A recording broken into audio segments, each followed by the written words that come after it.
Welcome everybody to this new episode of Small Business Small Talk, a show that to educate on business tactics, to inspire you with new ideas, to engage you at a new level in your business and community. And let's face it, we're going to entertain you a little bit along the way. I am your host, Christy Smallwood, Chief Strategic Guide and owner of Eagle Eye Strategies based here in Louisville, Kentucky.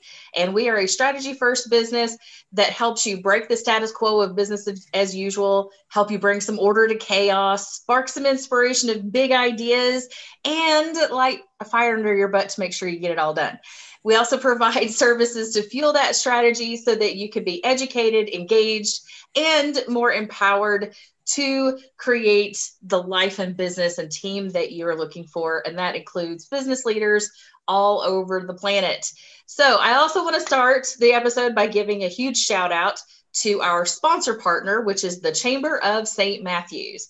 If you are not plugged into your local chamber, you are missing out. If you want to get plugged into an area chamber, check us out because we're a vibrant, fantastic group of community business-minded people that get together to collaborate, network, build business, all that great stuff through the Chamber of St. Matthews. So I'm giving them a huge shout out as a partner of Small Business Small Talk. And my guest comes from the Chamber of St. Matthews. I want to welcome in the guest for this episode of Small Business Small Talk, Mike Wolf with Pridestaff. Yay, cheer, cheer, cheer. So Mike, I've heard a little bit of your story before because I know you somewhat inherited this particular franchise area. So why don't you give our listeners, our watchers, a little bit of backstory about you and then how you got to Pridestaff? Yeah, so the first half of my career as an adult was with Brown-Forman in sales and marketing, business strategy throughout the Southeast, as well as into brand management and e-commerce and other things in Louisville. I left Brown-Forman after really not wanting to move another time in my life. And at that point, I began working with businesses and helping them turn around the performance of their operations. So I worked in 4 different organizations, as well as a pre-IPO initiative for a company. And each of those was taking a business that was performing poorly and helping it create a strategy and a business model that would ultimately generate better operating income that was sustainable. During that process, I did that, as I said, 4 different times. The 4th time was with an organization, a nonprofit that got merged with another one and would have encouraged me to move away from Louisville. I was not interested in that. And that started me in the process of trying to determine, I've done this for other people for so many years. Is it now worth the time to take the risk of doing it for myself? And that's when I began. Yes. And that's when I began exploring buying. I wanted to take an existing business that was underperforming because that's where my strength was. It wasn't starting something up from scratch. It was, understanding, et cetera. I had absolutely, positively no way was I ever going to have thought about a staffing and recruiting business. It just wasn't in my, it wasn't even in my thought process. But I had spent 7 years in workforce training and development, and I had overseen the operations of a nonprofit retail organization with 350 employees. So I had plenty of understanding of what the challenges were. It never dawned on me. So as I looked at a variety of different businesses along the way, one of the, in fact, a chamber member introduced me to the opportunity. and I did my due diligence and realized that Pridestaff had, Louisville was the third market in the country for Pridestaff. There are now 86 markets around the country. 23 years ago is when Pridestaff came to Louisville. And so I had a huge history that I could draw on. And the previous owner had done a very good job of being consistent in their business and things of that nature. They hadn't, it wasn't their top priority over the last few years. So I knew if I could, bring a new discipline or look at the business, that we could grow from that. So July 21st of 2019, we opened our doors as the new Pridestaff and Pridestaff Financial. And that's the beginning of my Pridestaff and Pridestaff Financial story. Now you said something, so Pridestaff is a franchise. Okay. So we'll get to how do you work with franchise businesses in a little bit, but you said something that I really want to hone in on. Like, you understood that your strength was in building an existing underperforming, not building from scratch. How important do you think it is for business owners to understand how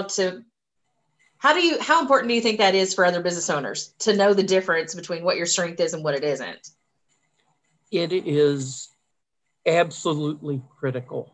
And I wish I could say I always knew that in my career, but there were times that, early in my career that, I just thought I could do anything and it would all work out.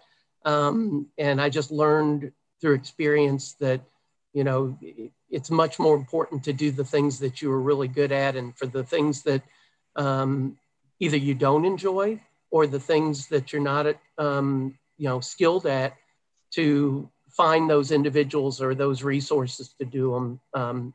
And in my case, starting from scratch is too blank a slate for me. I really like to see and use the data from history and and really analyze things and understand how to grow based on my experience, rather than maybe somebody else who likes just having that blank slate and creating something brand creating new. something from, Yeah. So with that in mind, how has it been working in the franchise models? Like, you bought an existing business, which is also a little bit different dynamic.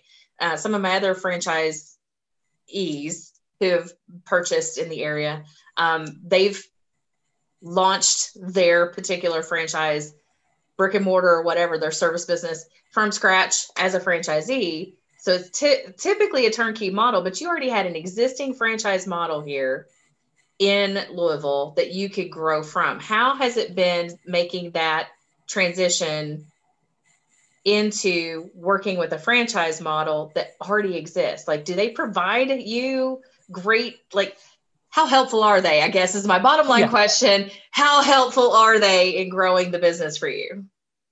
They have been tremendous. I started out, as I said, July 21st, 2019.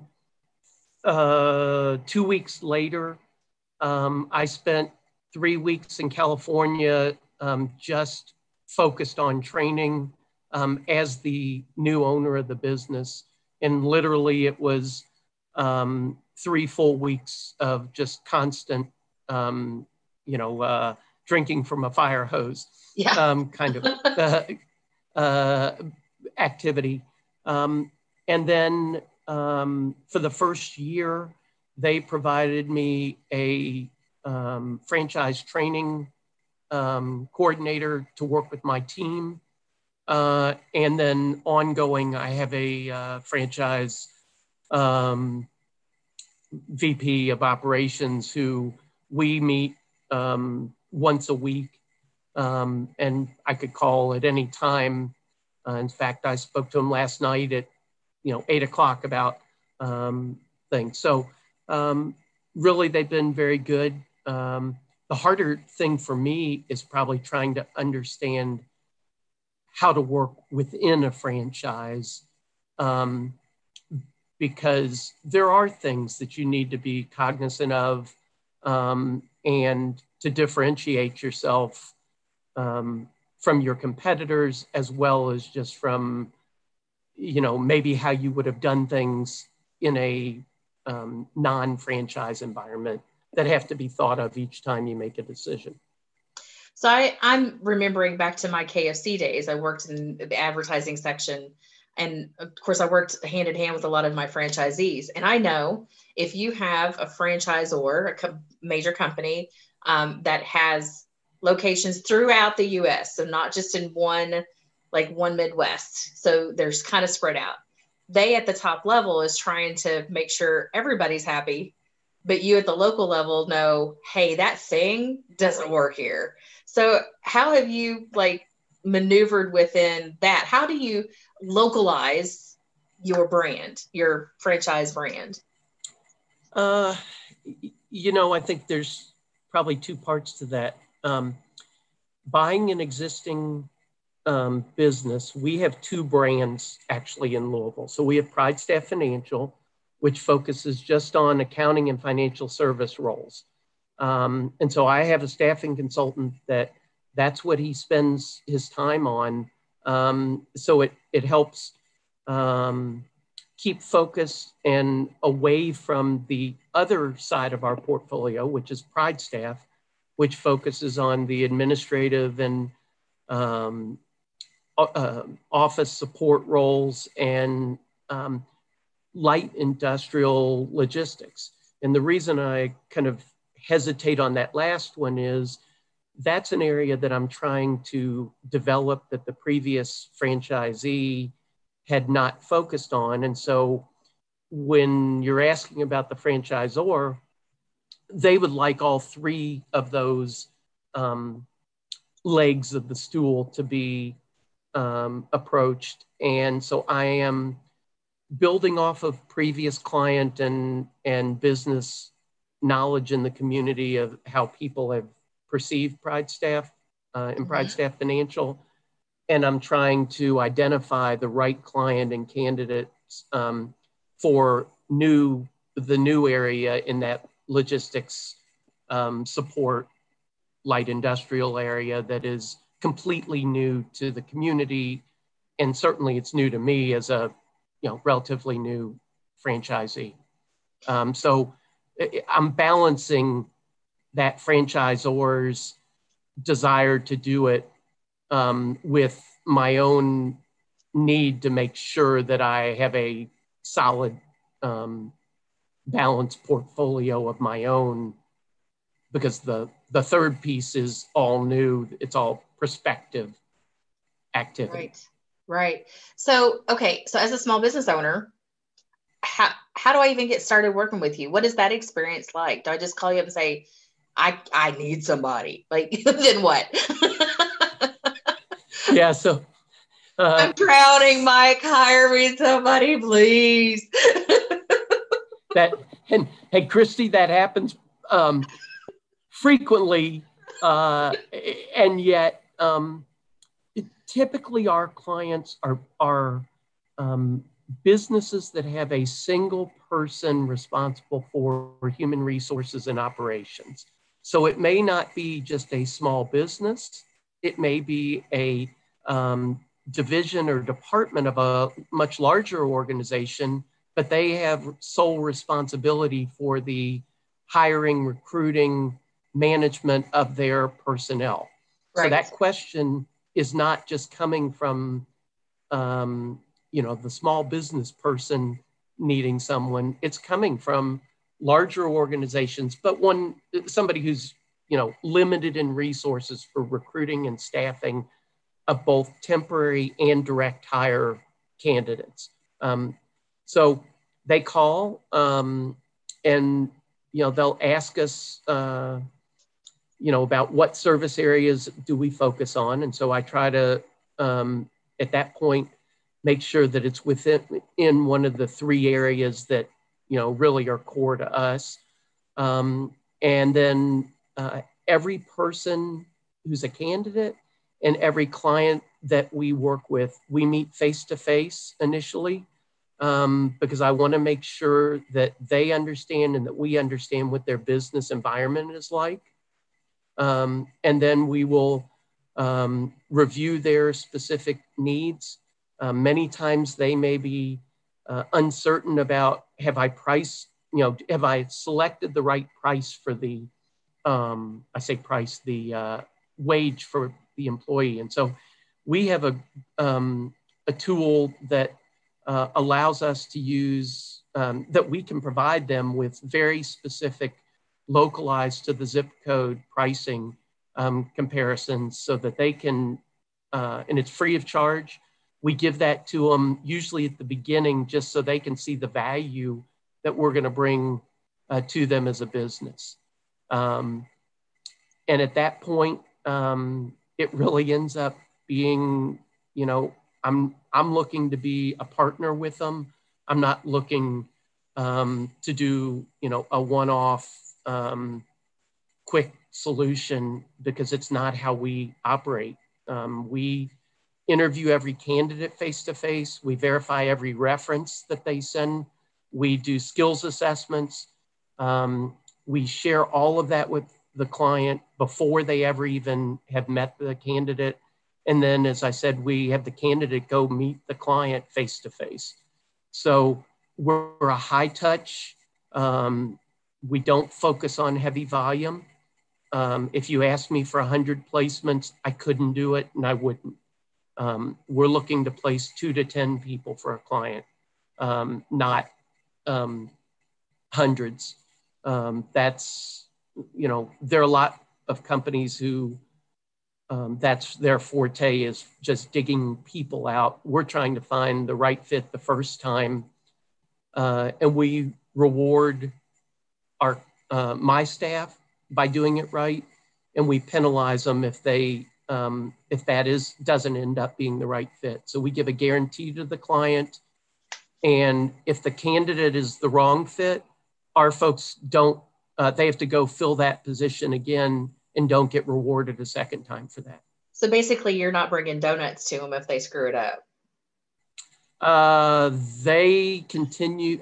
Well, donuts. I'm a pretty light heart for donuts, as you know. You've been on a call with me. That's why I bring it up. Look, y'all that are watching or listening, Mike and I are in a group together at the chamber, and he brings this box of donuts and shows us through the screen. So none of us can take one from him. None of us can even smell them. That was mean. It's just, yeah, that was the moment. He's like, not apologizing either. Nope. No, I mean, why? Honestly, the donuts are really more of just a thank you to them than it is anything else, just because it's tough in today's world, right? I mean, everyone is dealing with personal and professional challenges. And so I'm a small business. I want them to know we care. I want them to know we understand. Obviously, we have a job to get done every day. I don't want them to dread, the job they have to do. Hopefully they, appreciate it. And I leave whatever day it is, I make sure that they take the donuts home to their kids or their, friends, because I can't afford any donuts. So, okay, you don't want them to dread working, and I totally get that. And as a former employee, I appreciate any boss that's like, I don't want you to not like coming in. But Mike, what do you like most about it? So as the owner, what do you like most about what you do? I just enjoy building the relationships. I love seeing the progress that we make. I hope one day to be able to enjoy, and reap the full benefits of, the things that I've been able to do for other businesses in the past. And I've, thankfully, even in these challenging times, we've been able to reinvent our client activity twice and successfully get our business back in what I would say is a sustainable model in 14 months. So that's great. That it was never, I assure you, that was never the plan from the beginning. Well, and you took it over in 19, and now all of a sudden we've got COVID, right? So things have been weird, to say the least. What's been the biggest challenge that you've had to overcome since you took it over? There's probably a few. So day one, so July 22nd, I entered my office with a HR colleague of mine to help me do the onboarding so I could figure out all the systems and procedures and what was going on. And two of the three of my employees turned in their resignations. Okay. Yeah, that was a fun day. They, felt like that they wanted to go pursue other careers at that point. So that was a pretty challenging day, I would say.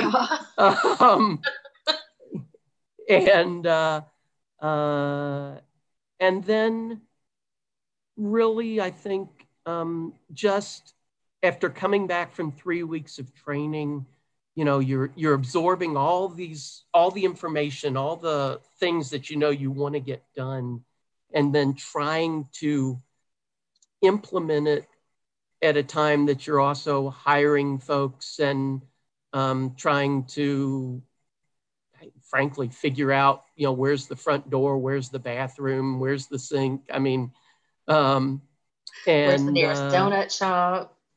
I knew where that was. I have a pretty good path, so Plains is a great place to start. Yes, and there's a few other favorites in the area, but awesome. And then just growing the business. So I don't know that the success was that we were able to triple our client base in the first 6 months and get in the first 6 months, we made it to profitability, and then COVID hit, and it definitely affected our, it affected our business for several months, but all of our clients, except for two, hired on all of our personnel. So it was kind of a slow drip rather than that the client base went away. And then, as I said, over the last few months, we have,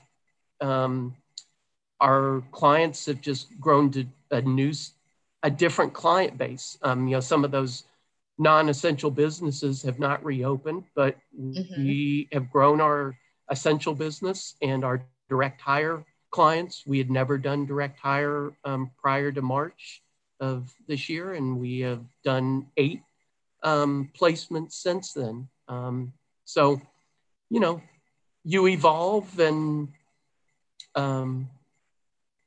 thankfully, I think the clients have been appreciative, and I certainly have been appreciative of the opportunity.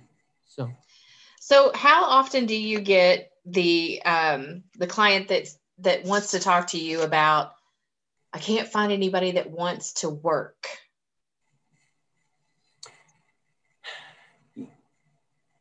It's every day, but I think many times it's not that the individual doesn't want to work, it's that they haven't, that they are taking the approach that 99% of my competitors do, which is more volume of candidates means a better choice of individual. And we take the approach that we'd rather do the research, vet the candidate, present somebody that is a viable candidate at the right value, than to just try the first warm body that comes in. And if that one doesn't work, we'll send you another warm body in the process. That's what I get a lot from, my clients and prospects out there that I talk to about this topic, is that, one of their biggest challenges is just trying to find people who will actually work. And so it sounds to me like part of your vetting process is knowing whether or not that's of value for the candidate. Like, do you value work? Well, and it's not just the candidate, it's the employer too. From the employer's perspective, we try to encourage them to be looking at individuals and their jobs as much as they can at career opportunities. So rather than looking at positions as temporary roles, and maybe they'll hire them, maybe they won't, on that they go in with the mindset that if they find a candidate that is quality, that this person is a temp to hire individual, so that we can present to the candidate that this employer intends to hire people full-time with additional benefits and other career opportunities, assuming that you are able to perform at a level that is appropriate for the job and requirements. At the same time, the wage needs to be one that is reasonable for the role that people are expecting, because if not, they're going to continue to look over their shoulder at the next quarter, 50 cents, dollar, whatever it may be. Right. So it really is a two-way street. And we play kind of the matchmaker in the middle relationship to try and help the employer not have increase their retention by realizing that if they're replacing somebody, it's costing them thousands of dollars in time and lost productivity. And if they can get to a wage that they are comfortable with and that is competitive in the market, their retention will drop significantly, and they'll attract a better quality individual. And direct hire many times, or a shorter conversion period from a temporary to a full-time employee, is also a great carrot in today's world, encouraging people to be able to transition more quickly, keeps them from trying to look for 27 other opportunities if they know that they're actually going to be hired on. Yeah. And I know I've had a couple of clients that we've worked out what does a growth plan for employees look like? So if we bring them, right, we bring them in at a certain place, how do they keep leveling up? Like, and where does that cap out? Does it cap out? Do we create new opportunities? And so some of my clients have been like, I don't have much to offer here. And then other clients I've had been like, oh, I didn't even think about doing something like that. I've just brought them in and said, here, do, and then never followed back up with like, how do I really mentor this person all the way through to something that who knows, they might buy the business from me. Like, that might be my succession plan. You just never know. So you just never know where the magic may happen. So what have been some really cool stories, like moments that have been successful within what you've experienced so far? Wow. Probably, always the first new client that has a successful placement is exciting, right? So thankfully, you get those callbacks and they're like, oh my gosh, we love this person. Like, you did great, Mike. We're sending you donuts this time. I would, so we are working with 3 clients right now that we had our first placement with them during COVID, early, I would say May. And now we're working on our second and third direct hire placement with both of them. And we have a healthcare client that we began during COVID. And they work with two other staffing organizations, and they have moved exclusively, and nobody's ever exclusive, but predominantly to us because of our service and our, I guess, our ability to give them a better retention. We always know that, the very large players out there, national companies, et cetera, they always have an opportunity to present more candidates. What they don't have is the ability to present a candidate that will stick longer with that client. And that's what we focus on and how we try to differentiate, because we're happy to let somebody else, place 20 people. But if they have to replace all 20 of those people and keep rotating through, I could never do that. I'd much rather place 4 or 5 people that I never have to replace those individuals because they were successful the first time we placed them. And the clients see that and appreciate that. They just know if they need 100, we're not the place to go. Right. All right. So Mike, you've been in business for a while.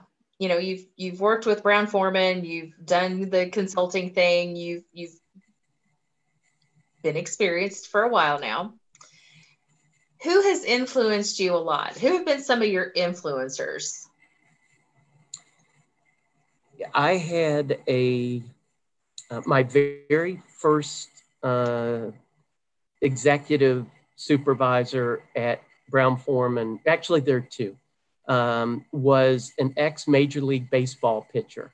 Oh, and cool. I moved from Louisville, Kentucky to South Florida, and he was absolutely the best person to kind of coach and mentor me through my career from day one, just helping keep me grounded and giving me advice about how to approach my career the same way he approached his career in Major League Baseball, which was he was a pitcher, and he finally got a chance to go make it to the major leagues one time. But he spent 5 years doing utility positions and learning and understanding all kinds of other things. And when he finally got to the major leagues, he realized, or the teams realized, he really wasn't that good at being a major league pitcher. He was just really good because he could do a lot of things, and he understood the business of baseball and how to build relationships and trust. And those were the things that he coached me on within the business or within Brown-Forman. And so I took that opportunity to be in sales and in marketing and in operations and in other things, fully expecting to do something within the organization. I went back and got a master's degree and others, but all the time knowing that I had experience that virtually nobody else around me would be able to demonstrate. The other person was a very senior individual within Brown-Forman who has since passed away, that just was a brilliant, humble individual. And when he would come out and work in the market, which he did early in my career, it was just great to be able to see somebody and work with somebody who didn't have to be that individual. And so I try to emulate that. Regardless, I'll never be at that level, but I try to do that with the folks that work, with me now. So what's the best piece of advice you've ever gotten that you just tend to refer to a lot, you've implemented? Relationships are everything. Yep. That's a good one. I mean, at the end of the day, people either trust you or they don't. And, we're going to make mistakes, but it won't be because they were intentional. And, we'll do whatever we need to do to make it right. And those are things that I, learned long ago, that's more important than, getting everything perfect the first time, because there is no perfect. No, it's always a progress. And I've learned it harder, or it's harder to learn when you're in a business that is all about people, because people let you down, right? So we do everything to try and mitigate that risk, but when it happens, and it has, thankfully, not much in the last 14 months, I hope not, then you just have to be humble and say, hey, you know what, we did all that we could, and then we go and we make it right, and try to build from that. I agree with both the relationship thing and making mistakes. I mean, first of all, nobody is perfect. There are no perfect people on this planet. And relationships are everything. I mean, it gives you, but I also think when people let us down, it's because we've set unrealistic expectations.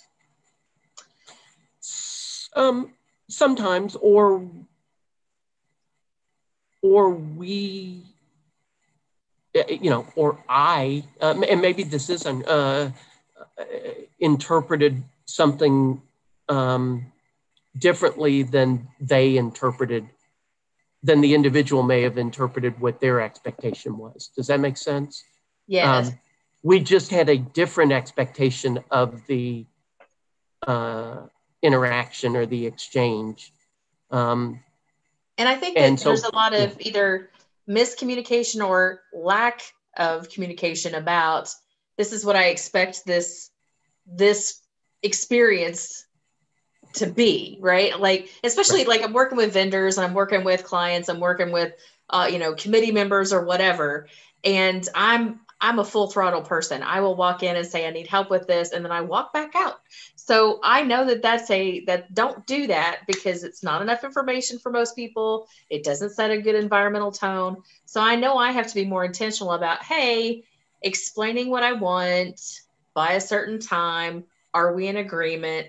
Does it make sense? Do you have any questions? And then I can leave. Like, I need to empower you to do the thing so I don't have to worry about it anymore. But if I don't address that through having that conversation to build the relationship, to reduce the miss or lack thereof of communication about the expectation, I don't get let down near as much.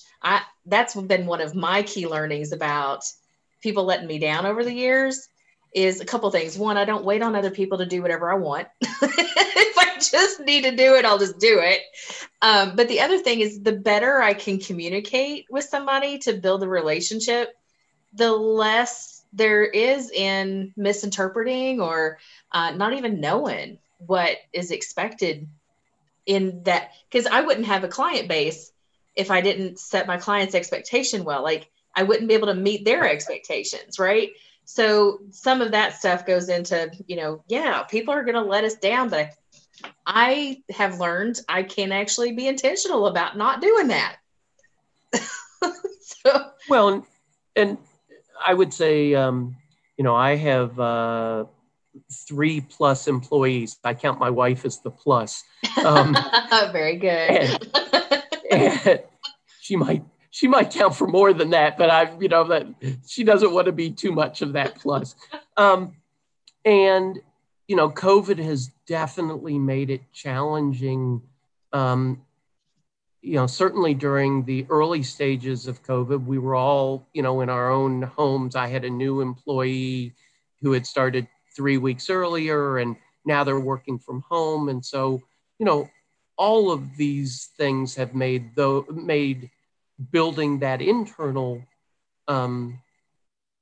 trust and communication and all those things challenging, because I like to make sure that everyone is very clear on things, and it's hard to do that when you're also when you're not side by side and interacting regularly. We had scheduled meetings, but it's not the means same you're as really walking into the office going, "Hey, what is this thing?" and then walking back out. Yeah, it's not the same as the popcorn questions. It's harder to be structured. It's hard to be structured, especially for those of us that don't like a whole ton of structure. I mean, it's just part of my personality. I've been using the phrase full throttle. I just do so much so fast, and it's hard to stop and create the structure that allows other people to join me in all of this, like get on my bus and go with me. But I don't have a bus built for people to go with me very well. and I'm sure that's probably been a part of, if you go back to our conversation about, just as I came back from the 3-week training last year, I've got all these things going on in my head. Well, none of the people around me had a clue of what the heck I was talking about. Yeah.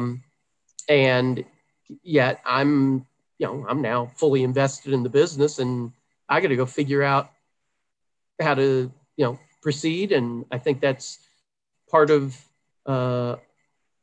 just learning for myself. And then, COVID hits, and I think we were introduced somewhere in that, March, April, May period. I think April, May. So I had to build new relationships, new contacts, new, systems, procedures, staff. I love it. Okay, so with everything, what does success look like for you?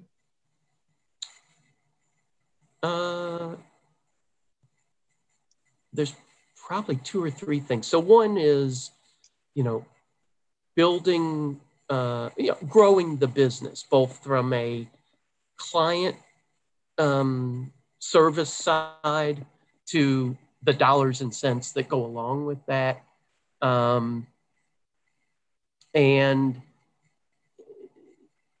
really just having, good understanding of all the levers that need to be pulled, and when and how to apply those things. I feel much more comfortable today that I have a good understanding of those things, but I'm also impatient, right? I mean, some things are take longer. I said, as we started this conversation, I had to rebuild the business twice. So that was probably the most discouraging thing, right, is to get, to the point of having, a strong foundation of clients and business, and then having to climb that hill one more time.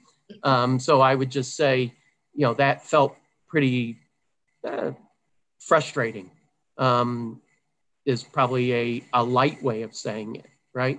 But I think, we learned a lot, and I learned a lot, and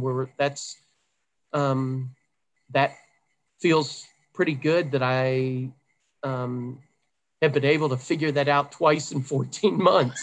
So I don't know what else could happen. I'm sure it can, but I don't wish it upon me or anyone else. I hate to say it. I suspect the next 6 months will be challenging. I have no doubt, but we've seen success over the last few months, and literally as we speak, we're having our best new client activity, in months. So that is not, that could change tomorrow. Right. But, lots of positives have happened over the last couple months. So as our listeners or watchers, those that are watching, that can see our screens and on YouTube or Facebook page or, listening across any of the streaming services, what advice would you give to another business owner that's had to go through fast change like you just did? Wow. Take a deep breath. You have to worry about the things that you need to worry about, but there's lots of things you can't control these days. Mm-hmm. And try as much as you can to block out those things that you can't control, and focus on the things that you're able to do something about, and have an impact on, and then really try to put together a plan, a strategy that you can execute. Because if those small wins become the momentum for the larger activities. Absolutely. Yes. And that's the way that I've tried to approach it.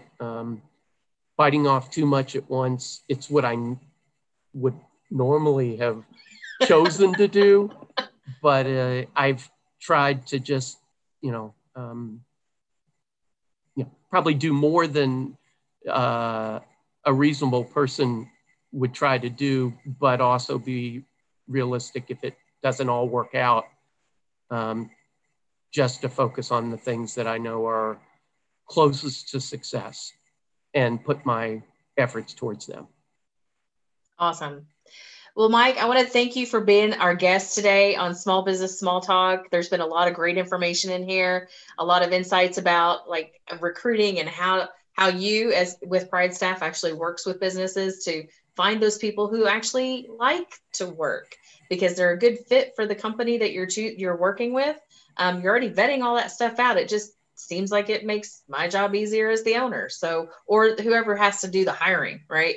So whichever person that may be, they may have their own plus person in the office that has to make those decisions.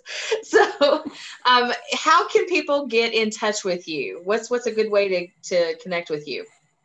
Yeah, so there are multiple ways, like all of us these days, but they can call me direct, 502-292-6521. That's my direct dial. They can email me, mwolf, WOLF, @pridestaff.com, or they can go to our website, pridestaff.com /Louisville, and you can look at from there at the types of positions, and you can read all about my wonderful background. And we're in Louisville, Kentucky, so somebody knows me, and probably they know my family. My wife is a much better person than me. My parents and daughter are probably much better than me in Louisville, or son. So they'll find me. In all seriousness, just reach out, and I follow up with every single call. There won't be anybody that we don't reply to. We may not be able to help everyone, but we will refer everyone to another resource if we're not the right resource for them. Fantastic. Candidate or client. Gotcha. Well, Mike, again, thank you for being our guest on this episode of Small Business Small Talk. And I want to give another shout out to our sponsor partner, the Chamber of St. Matthews. And again, if you are not connected in your local commerce community, you really should. You can also consider ours. We are all over the place. So we're not just in St. Matthews, Louisville. We cover over 90 counties in Southern Indiana and Kentucky. So we have did you know that? Like we're pretty out there. I did not know that. I I guess I should have, but I don't. Yeah, we're pretty impressive. So with that, I want to say thank you again to all of those who are listening. If you're watching, please subscribe to the channels in which you prefer. That way you get notified when new episodes are released and premiered. So with that, thank you guys. I've been your host, Christy Smallwood. Join us again on the next episode of Small Business Small Talk.